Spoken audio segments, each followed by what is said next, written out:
L'eau et l'électricité, deux denrées rares, pourtant indispensables pour la survie du peuple camerounais. Le ministre de l'eau et de l'énergie est passé au tribunal du peuple à l'Assemblée nationale. Une plénière spéciale de plus de 6 heures d'horloge. Le 28 juin au palais des congrès de Yaoundé, 30 députés sont montés au pupitre pour exprimer les frustrations de la population.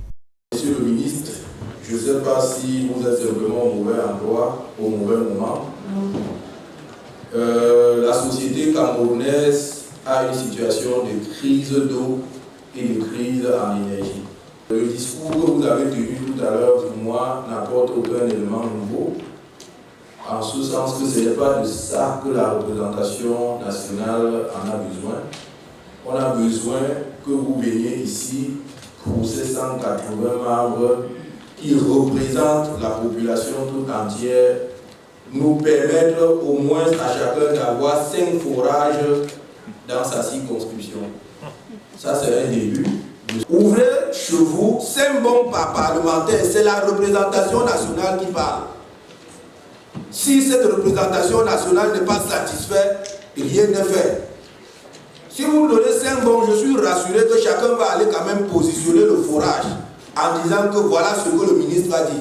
Mais si c'est Kamwata que je vois là, vraiment, monsieur le ministre, je suis désolé. En ouvrant les travaux, le très honorable Kavaye Djibril a souligné qu'aucun développement n'est possible sans accès à l'eau et à l'électricité. Les élus lui ont emboîté le pas pour questionner Eneo, Kamwater et Sonatrel qui tardent à satisfaire le peuple malgré les promesses des grands chantiers.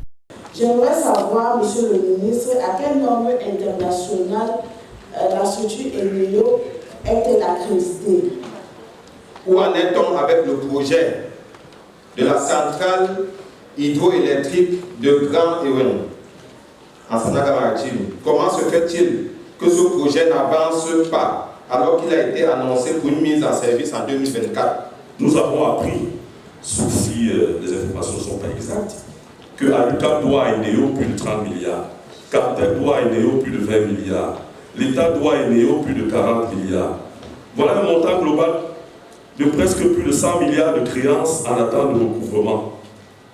Peut-être que vous allez vous édifier là-dessus, mais cette situation de créances irrecouvrable perdure. Et on a l'impression que cela ne crée pas de déséquilibre au niveau de la trésorerie d'Eneo.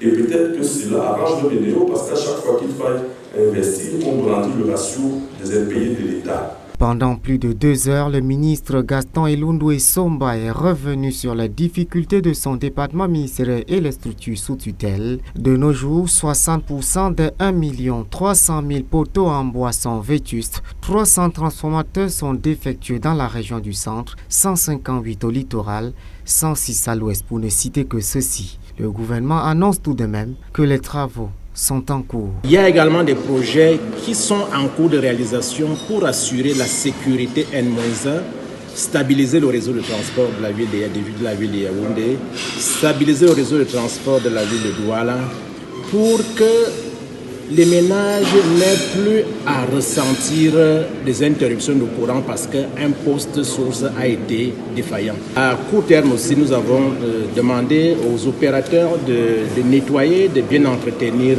les lignes. À moyen terme, des principaux ouvrages sont en cours de développement. Vous voyez bien le projet d'interconnexion.